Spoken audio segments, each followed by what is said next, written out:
Good evening, my name is Arlene Herson. The name of the show is Getting to Know You, and that's exactly what we're going to do. Tonight, we're going to get to know a man who dares to be more than a talk show host. Because of him, morning television in New York is marching to the beat of a different drummer, with laughter, sensitivity, and imagination setting the pace on the morning show on WABC TV. On his national syndicated cable television show, he not only entertains, but also informs. And when you don't see him on the television screen, you can find him delighting nightclub audiences. He's a leader, an innovator, and a man who is willing to laugh at himself. He's Regis Philbin, and let's get to know him right after these messages, so please stay right there. Can't wait to meet this guy. I love this guy. Sounds great.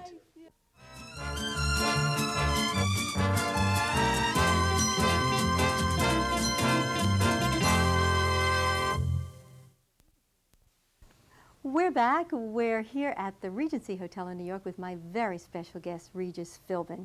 And I thank you very much for taking the time from your busy schedule to be on my show. Listen, nobody's busier than you, Arlene, but thank you very much for inviting me. Okay, but you're such a hard worker. You have 2 daily shows now. The morning show on WABC TV, as I mentioned, Regis Philbin Lifestyles on... Regis Philbin, Arlene. You know, that's a... All right, Regis Let me tell you Philbin's something. Lifestyles. Everybody does that to me. I make that part of my nightclub act. The names I have been called over the years. Phyllis Regan, you know, riboflavin, it just goes on. Rebus was close, though. Okay, well, let me tell you, forget about that first question. I want to get back to that, but Regis Philbin, growing up in the Bronx with a name like Regis, was that tough? No, it wasn't tough. I thought it would be, and I was a little shy about that name. I was named after Regis High School, which is right up the street here in Manhattan. My father went there, liked the name, and gave it to me. It wasn't tough. All of the guys kind of, although they probably had never heard of another Regis before in their lives or after, seemed to accept it just as they would Harry or Al or anybody else on the block. But hard to say, Regis Philbin, named after a high school. Yeah. I never knew anybody named after a high school before. No, I don't either. I mean, that's interesting. Do you have brothers and sisters? I have one brother, Frank Philbin, Jr. Okay, well, there wasn't a high school named Frank. That's right. That was kind of easy. All right, now take you back a little bit because you are so busy. As I mentioned, you have 2 daily television shows, one on cable, Regis Philbin's Lifestyles.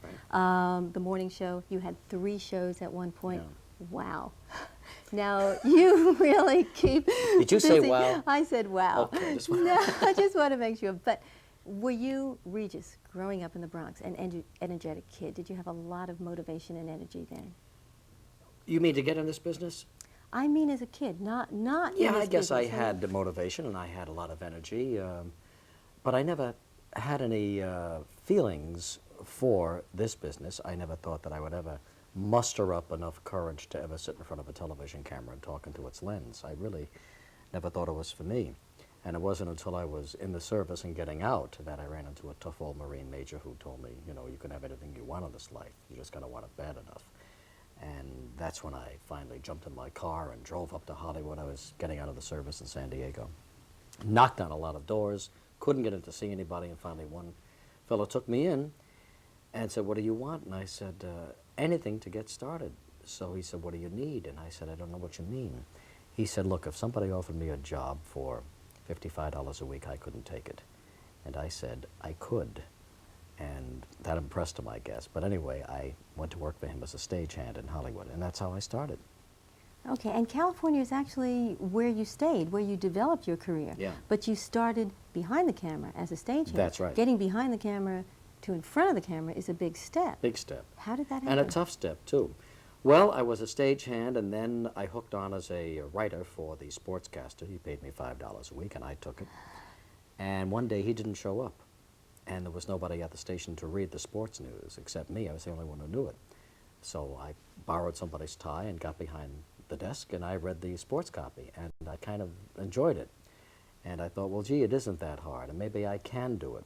But still, I had to finish out my term there as a stagehand, and then went down to San Diego and worked in a 250-watt radio station, driving a little news wagon around town, reporting the news as it was happening. And about a year and a half after I did that, I got a job pinch hitting for the local sports fella on Channel 8 in San Diego, who was on a 2-week vacation. And every night I had another editorial or a commentary or something that would be a little more different than the usual sportscast, the usual ball scores. And the station liked it and gave me a job as a feature reporter. And then from there, anchoring the news. And then from there, a chance to do my own late night show. And that's how my talk show career started. Wow, interesting. But it happened by accident. If that man had shown up that day, That's right. for instance, if he hadn't gotten sick, Yeah. And you hadn't gotten the bug, do you think you'd still be behind? Well, you camera? know, I believe in this. I believe if you program yourself toward a goal, even though you are reluctant to admit it to anyone, but if you can just keep it in your own heart and head, eventually you'll be guided to that area. People call that visualization, you know, and projection and all of that. But that's what I wanted to do. But I was told that it was too difficult to feel, it was too competitive, that I had no training for it, and I didn't, and that I didn't have any talent, and I didn't know whether I did or not. But if you just keep thinking along those lines, things happen. Fate brings you to a point and allows something to happen to give you the opportunity. And that's what happened. Yeah, and being able to take advantage of it. And for a long time in California, because you did so many things, you also hosted AM Los Angeles, Right. which is a show similar to what you do here on the morning show. You did that for almost 8 years. Yeah. You were very, very successful. Also reporting on entertainment news at the same time Yeah. on the television station there. Now, you could have been there indefinitely. That's right. You left for And a there's network another show. reason, you know, I could have been there indefinitely. You're absolutely right. The show was an enormous hit, #1 year after year. But in my head, I said to myself, I want a network opportunity, you know. Now, you must be careful, Arlene, about what you wish for in life, because you may get it. And that's exactly what happened to me. I wished for this network thing. I got on the air, and I used to, you know, bang the table, where's my break, you know. I did it in a humorous way, but they all knew what I was saying. And one day, Grant Tinker called. He had just taken over NBC and said, okay, here, why don't you do that show that I've been watching for the last 6 years over at ABC? Do it on NBC. I said, my gosh, Grant Tinker. Fine, I'll do it. So at the end of my contract, I left ABC and went over to NBC, and it just wasn't the same. First of all, the show was a half hour. It appeared here in New York at 10 o'clock in the morning following Donahue.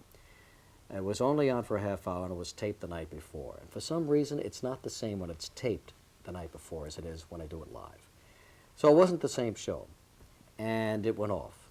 And NBC had a weekday time lineup at that time as well. This was 1981, 1982. The show went off. I was off for about 9, 10 months.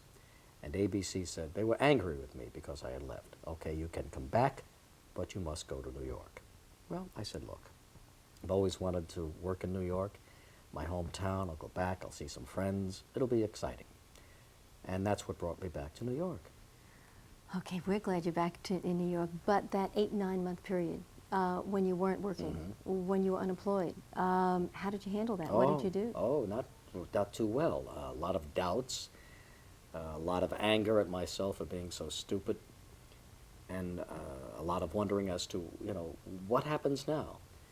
And sure enough, this opportunity developed, and the show was offered to me, and I took it, and everybody said it's Death Valley. ABC has tried for 100 years to get a rating in that time period. You'll never do it. And sure enough, we're doing very well. Yeah, well, Very you know, well. and I would describe you as certainly the hottest talk show host in New York, if not Just in not New York? the country. No, you didn't let me finish the sentence. My goodness, if Just not New in the York? What about New no, Jersey no. and Connecticut? Well, no, but it's not just because It your has cable taken off. show It is really really, has. It's been a lot and your of fun. cable show is also. Yeah. I think that they kind of feed on each other. Although everybody doesn't see the morning show, the cable show has a wider audience, and perhaps it is network. It's It is a national network as show, far as yeah. cable is concerned. So I've got the best of both worlds. Yeah, right. The hot show here in New York and the national show as well. Okay, how about the family? Moving from California, backyard, swimming pool, big house. Tough, Arlene, Taking tough. 2 kids. Now, don't make my mouth water, please. Every now and then when the Okay. wind is blowing and the snowflakes are swirling around, I think of, yeah, it was very nice. And it's still there. I've rented my house out to an ABC newscaster. She has it with her family. And the pool is there, and, you know, the cars were there, and it was very pleasant. And it was a tough transition. The first year was very, very hard. I have 2 little girls, and I wondered how they would survive here. Here we are in the second year, and it's a lot easier. In fact, sometimes we even enjoy it. No, most of the times we do. Okay, you say you rented your house out. Is there a reason you haven't sold it? Is it a tie that you want to keep Well, in I California? rented it out because I didn't know how the show was going to do here. In this business, you really never know if you're going to be on for a while or not. Just to be on the safe side, I rented it out. And I just haven't gotten around to selling it. I don't know if I will. I just may hang on to it. Yeah. Never knowing when the axe will fall on me. Well, hey, you're doing a great job here, and I was on the Well, you set said of I'm the your show. hottest guy in Yeah. town. Well, let me tell you, I was there this morning. I watched you work.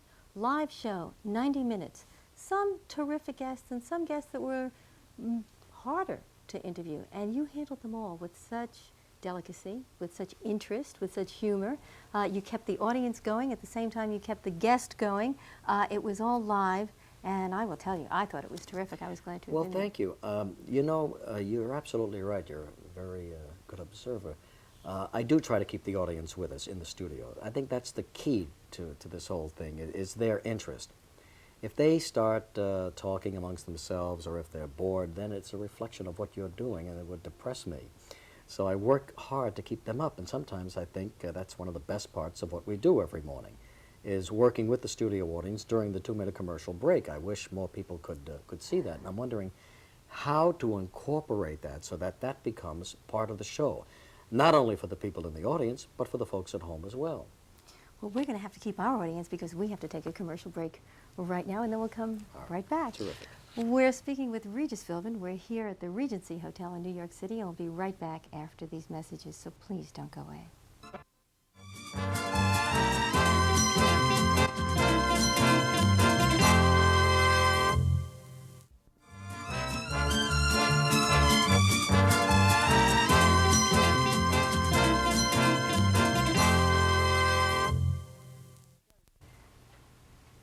We're back with my very special guest, Regis Philbin. We're here at the Regency Hotel in New York City, and I am having a wonderful time. But you have had such a varied career. One of the things was working for Joey Bishop. Now, Joey Bishop described you as one of the nicest guys he has ever known. Would you describe yourself that way? No, I don't think so. That's very complimentary, Joey, and we had a nice relationship, and it was a terrific 3 years for me because it gave me an insight into, you know, beyond just television, into show business. Bishop was a big star, a big comedy star, nightclubs, Las Vegas, Sinatra, Dean Martin, that whole gang, and it was terrific. But to describe myself, oh, I don't know, average, very average guy, really. I mean it. Well, that's being very modest because the average guy isn't on television twice a day.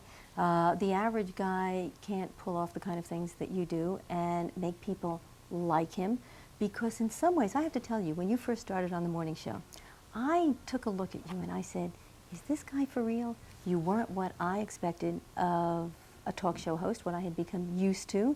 You made yourself look ridiculous sometimes, and I was wondering, hey, you know, what's happening? And then I realized you were for real. And I became a convert, and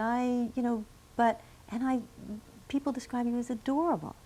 Well, that's nice. But you know what fascinates me about what you just said was you were expecting something else from a talk show host. You would become accustomed to something else. And that was my whole thrust, to make myself different from what you had come to expect and to perceive as a talk show host. And that's why I took all those oddball assignments. Whatever came up, I would be a part of. Okay, but What is it, though, that you think of when you think of a typical talk show host? well, I think of the host not giving as much of himself, of the host really setting focus on the guest and not knowing very much about the host. On your show, we know more about you than we do about the guest. But that's not at the expense of the guest, and it's only because I reserve, and I did this in Los Angeles, I reserved the first 7-8 minutes of that show to tell you about myself, what I did last night, what I ate, whatever happened to me in the last 24 hours, so that it becomes a continuing story so that you are a part of my life. And that's how I think you hook an audience. And that's what I have attempted to do. Now, you never knew one thing about Mike Douglas. God bless him, he's a wonderful guy, had a great family, but he never talked about it. Nor does Merv.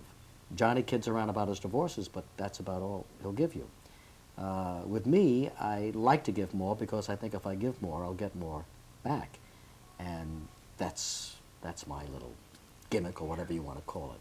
True, okay, and when you said it doesn't take away from the guest, I did not mean that it took away from the guest. It adds to the guest, because here is this interviewer talking to somebody that we know, and we know you as a person. That's right. And sometimes I have to tell you, and I don't mean to be too flowery, and I think I'm going overboard, but sometimes... Are you going to say wow again? No, I'm not going to say wow, but I turn on the show sometimes in the morning at 9 o'clock just to hear what you've been doing, and then I turn it off and go to work and go along my merry way. But you are so busy doing all the things that you do. We mentioned you have a lot of energy. Now, I've heard you take 75 vitamins a day. Is that true? You know, I met a guy out in Los Angeles, and one of the charms of doing a talk show is that you meet a lot of interesting people. And so this guy came through the show, and he devoted his entire life to vitamins, the formulas, amino acids. I mean, really advanced stuff at that time. So I tried it. I went on his program right on the air, and I took 150 vitamins a day for about, a long time. And then I would take hot and cold baths. I'm talking about 49 degrees into 113, and back and forth to stimulate the circulation of the blood, which then, you know, speeds up the powers of the vitamins. And it was great. It was fabulous. I mean, the guy totally rejuvenated me, gave me a lot of energy, and to this day, I think I retain a lot of it. I don't take that many vitamins these days, but it was quite a period there that I went through with the vitamins and the good health, and I enjoyed it very much. Okay, well, you're in good health now. You don't take as many vitamins, but you still do take vitamins, Yes, I gather. yes. How many a day do you take now? About 30. About 30? Yeah. I stopped. I'm going to start again. We're going to take a commercial break, and then we're going to come back and talk some more.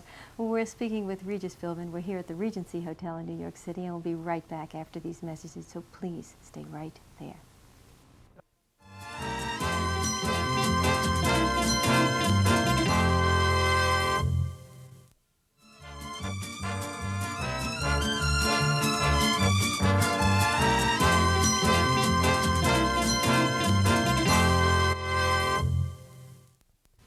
We're back with my very special guest, Regis Philbin. We're here at the Regency Hotel in New York City.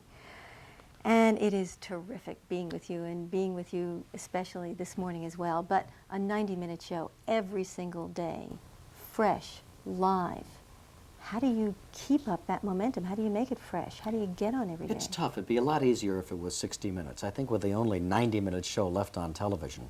But because ABC starts its network scheduling at 11 o'clock here, they would like to get as much as they can out of us. So we go 90 minutes, and some mornings you just don't feel like it, you know.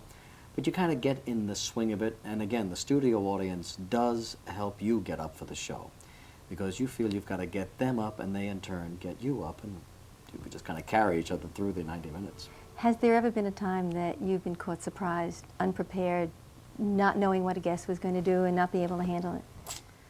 I'm sure there has, but you know, this style that I have developed or fallen into, whatever happens, happens, and so you don't look at it like you were unprepared or the guest was dull.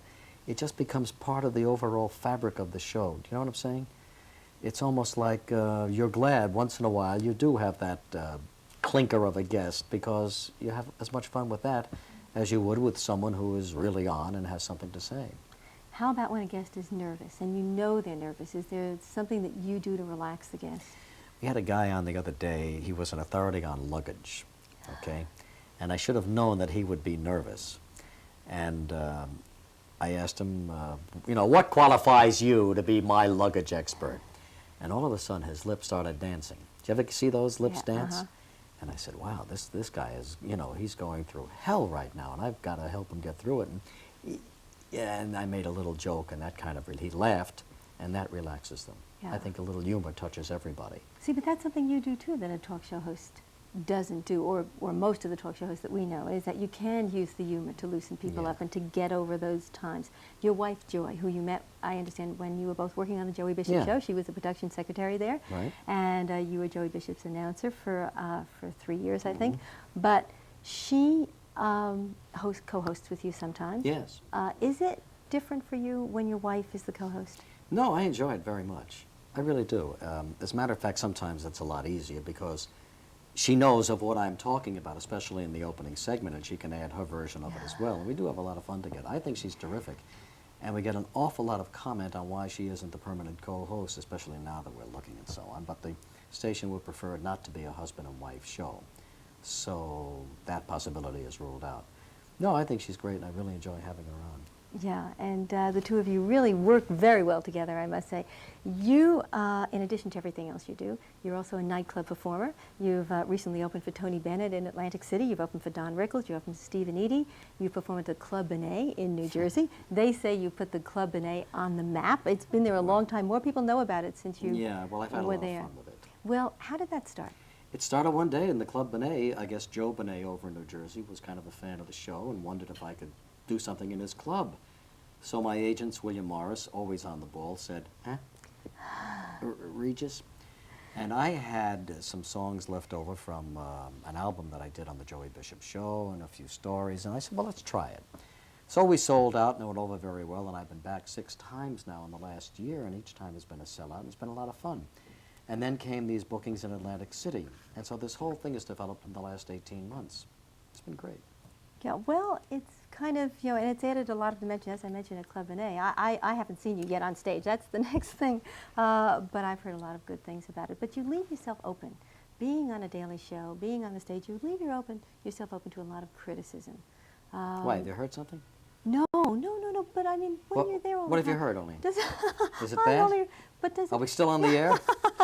Or Yeah, should I we get that only- tenant out of my okay. house? We only have 2 minutes left. Yes, so okay. Don't, but, Tell me the bad news. But no, if somebody does see your act, or if somebody does write about you and it's not complimentary, does it hurt? Or do you say, oh, you know, Oh, I'm just yeah, going but I on to the totally next- expected that, having been a reviewer myself. The first time I appeared in Atlantic City, the review was just so-so. I mean, he brought up the negative aspects and the positive ones. And I concurred, you know, 100% with what he had to say. He was totally right. Usually they are pretty correct. So you learn. It hurts, of course, Yeah. but I knew it was a new venture for me, and I knew I would have to go through that growing period to perfect it or to make it better anyway. Yeah. So it didn't bother me that much. Arlene, beyond being hurt anymore. No. Really, Are I you mean really? it. I have Not been true. through it all. I've been through all the bad things that can happen to somebody in life and in this business. Nothing can bother me now. I swear to God, nothing touched me. Okay, well, just to... Except you wrapping up this show right now. Which we're Is this gonna the have big to do. brush, Arlene? Okay, well, this is kind. Yeah, I just want to kind of. Usually your guests get an hour. Wasn't Hal Linden on for an hour? Just seemed like an hour. Okay, go ahead. Okay, a Marine sergeant, well, a major, Major, yes. gave you advice Yes. years ago. Now, if you had the tables turned and you were giving somebody advice today, we only have 30 seconds. It would be exactly that. I mean, he profoundly changed my life.